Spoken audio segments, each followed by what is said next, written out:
Hi అండి. ఈరోజు ఈ వీడియోలో బ్లౌజ్ ఫిట్టింగ్ పర్ఫెక్ట్‌గా కుదరాలి అంటే సైడ్ జాయింట్లు ఏ విధంగా స్టిచ్ చేసుకోవాలి అనేది ఇప్పుడు చూద్దాం. ఈ బ్లౌజ్‌ని నేను నడుము కొలత ఆధారంగా అయితే కట్ చేశానండి. ఈ బ్లౌజ్ కటింగ్ వీడియో కావాలి అంటే నేను ఆల్రెడీ మన ఛానల్‌లో అప్లోడ్ చేశాను. ఒకసారి చూడండి, మీకు క్లియర్‌గా అర్థమవుతుంది. ఈ కస్టమర్ వచ్చేసి బ్లౌజ్ కొంచెం అర్జెంట్‌గా కావాలని చెప్పారండి. అందుకని చెప్పేసి నేను ఫుల్ వీడియో అయితే పెట్టట్లేదు. సైడ్ జాయింట్లు మాత్రమే చూపిస్తున్నాను. ఇప్పుడైతే ఈ సైడ్ జాయింట్లు ఎలా స్టిచ్ చేసుకోవాలో చూద్దాం. చూడండి, సైడ్ జాయింట్‌ని స్టిచ్ చేసుకునేటప్పుడు బ్లౌజ్‌ని ఈ విధంగా ఖర్చుల వైపుకి ఫోల్డ్ చేసుకోవాలి. ఇలా ఫోల్డ్ చేసుకున్న తరువాత ఇప్పుడు ఆది బ్లౌజ్‌కి నడుము లూజ్ ఎంత ఉందో కొలుచుకోవాలి. ఆది బ్లౌజ్‌కి నడుము లూజ్‌ని కొలుచుకునేటప్పుడు ఈ ఉక్స్ పట్టీ దగ్గర నుంచి టేప్‌ని ఈ విధంగా పెట్టేసుకొని ఇలా కొంచెం కొంచెం పట్టుకుంటూ కొలుచుకోవాలి.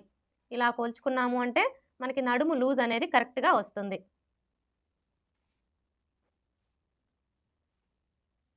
చూడండి, ఇక్కడికొచ్చేసరికి ఈ కాజా పట్టీని కొలవకూడదండి. ఈ కాజా పట్టీని ఇలా ఫోల్డ్ చేసుకొని ఇక్కడ వరకు కొలుచుకోవాలి. చూసారా? మనకి నడుము లూజ్ ఎంత వచ్చింది? 35 ఇంచులు. ఇప్పుడు ఈ 35 ఇంచుల్లో నాలుగో భాగాన్ని తీసుకోవాలి. 35 ఇంచుల్లో నాలుగో భాగం ఎలా తీసుకోవాలి అంటే, ఫస్ట్ అయితే టేప్‌ని 35 ఇంచుల దగ్గరికి ఇలా ఫోల్డ్ చేసుకోవాలి. ఇలా ఫోల్డ్ చేసుకున్నాము అంటే 35 ఇంచుల్లో సగం వస్తుంది.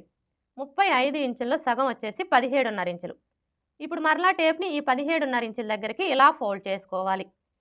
ఇలా ఫోల్డ్ చేసుకున్నాము అంటే 35 ఇంచుల్లో నాలుగో భాగం అనేది వస్తుంది.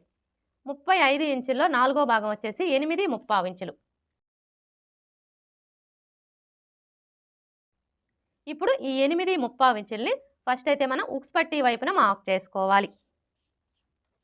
చూడండి, ఉక్స్ పట్టీ వైపున మార్క్ చేసుకునేటప్పుడు ఇక్కడి నుంచి టేప్‌ని ఈ విధంగా పెట్టేసుకొని కరెక్ట్‌గా 8.75 ఇంచులకి మార్క్ చేసుకోవాలి. ఉక్స్ పట్టీ వైపున మార్క్ చేసుకున్నాం కదా. ఇప్పుడు కాజా పట్టీ వైపున మార్క్ చేసుకోవాలి. కాజా పట్టీ వైపున మార్క్ చేసుకునేటప్పుడు ఈ కాజా పట్టీని వదిలేసి ఇక్కడి నుంచి టేప్‌ని ఈ విధంగా పెట్టేసుకొని 8.75 ఇంచులకి మార్క్ చేసుకోవాలి. అర్థమైంది కదా. మనం ఆది బ్లౌజ్‌కి నడుము లూజ్‌ని కొలుచుకునేటప్పుడు కాజా పట్టీని వదిలేసి కొలుచుకున్నాం కాబట్టి ఇక్కడ కూడా మనం కాజా పట్టీని వదిలేసి ఇలా మార్క్ చేసుకోవాలి. ఫ్రంట్ పార్ట్ వైపున మార్క్ చేసుకున్నాం కదా.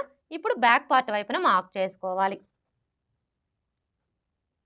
బ్యాక్ పార్ట్ వైపున మార్క్ చేసుకునేటప్పుడు బ్యాక్ పార్ట్‌ని ఈ విధంగా సగానికి ఫోల్డ్ చేసుకోవాలి. ఇలా ఫోల్డ్ చేసుకొని ఇక్కడి నుంచి టేప్‌ని ఈ విధంగా పెట్టేసుకొని 8.75 ఇంచులకి మార్క్ చేసుకోవాలి.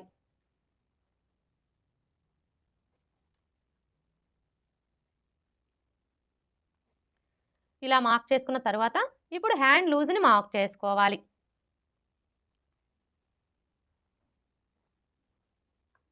హ్యాండ్ లూజ్‌ని మార్క్ చేసుకునేటప్పుడు హ్యాండ్‌ని ఈ విధంగా సగానికి ఫోల్డ్ చేసుకోవాలి.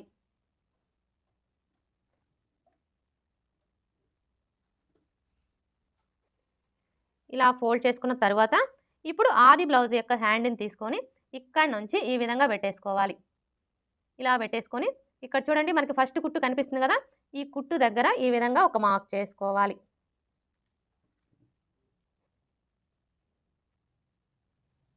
ఇలా మార్క్ చేసుకున్న తర్వాత ఇదే విధంగా రెండో హ్యాండ్‌ని కూడా ఫోల్డ్ చేసుకొని మార్క్ చేసుకోవాలి.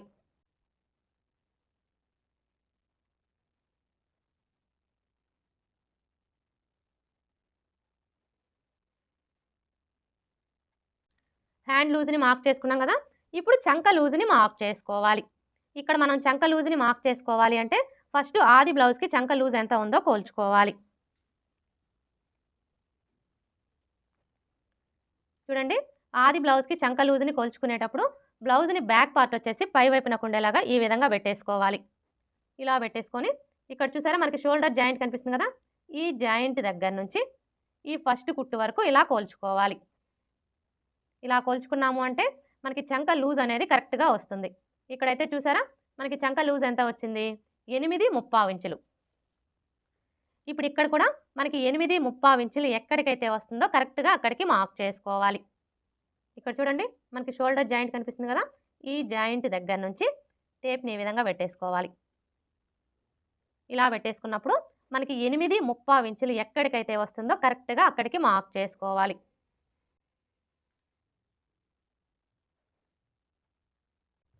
ఇలా మార్క్ చేసుకున్న తర్వాత ఇప్పుడు ఇక్కడ నుంచి స్టార్ట్ చేసుకొని స్టిచ్ చేసుకోవాలి.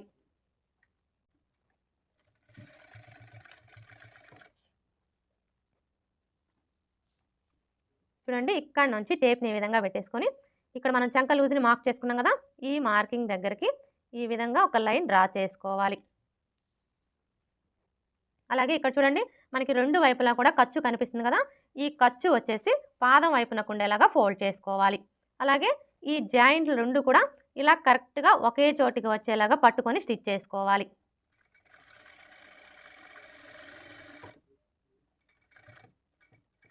ఇక్కడ వరకు స్టిచ్ చేసుకున్న తర్వాత ఇక్కడ చూడండి, మనం కింది వైపున బ్యాక్ పార్ట్కి అలాగే ఫ్రంట్ పార్ట్కి రెండింటికి మార్క్ చేసుకున్నాం కదా, ఇప్పుడు మనం మార్క్ చేసుకున్న ఈ మార్కింగ్లు రెండు కూడా ఇలా కరెక్ట్గా ఒకే చోటికి వచ్చేలాగా పట్టుకొని ఈ మార్కింగ్కి స్ట్రైట్గా స్టిచ్ చేసుకోవాలి. మీరు బిగినర్స్ అయితే ఇక్కడ నుంచి ఈ మార్కింగ్ దగ్గరికి ఈ విధంగా ఒక లైన్ అనేది డ్రా చేసుకొని స్టిచ్ చేసుకోండి. మీకు స్టిచ్ అనేది స్ట్రైట్గా వస్తుంది.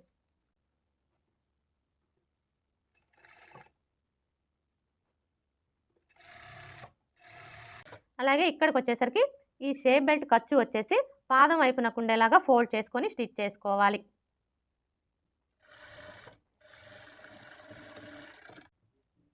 ఇలా స్టిచ్ చేసుకున్న తర్వాత ఇప్పుడు మరలా పావించి మార్జిన్తో ఇంకొక 2 స్టిచ్చెస్ వేసుకోవాలి. మొత్తం 3 లేదా 4 స్టిచ్చెస్ వేసుకోవాలి.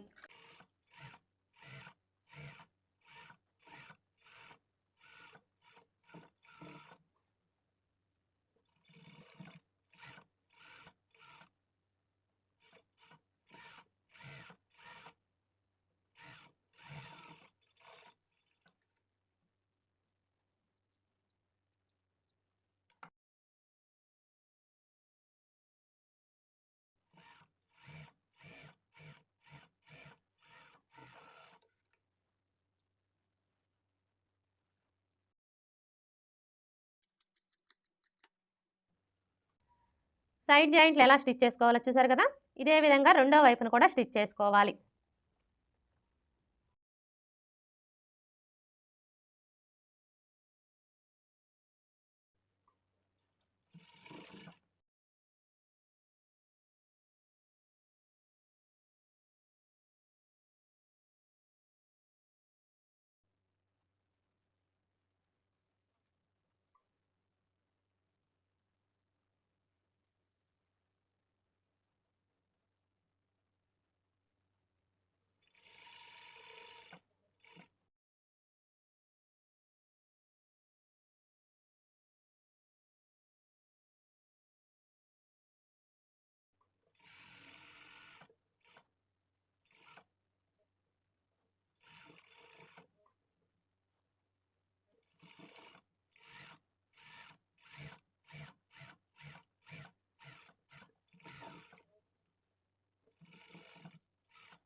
రెండో వైపును కూడా సైడ్ జాయింట్లు స్టిచ్ చేసుకున్నాం కదా.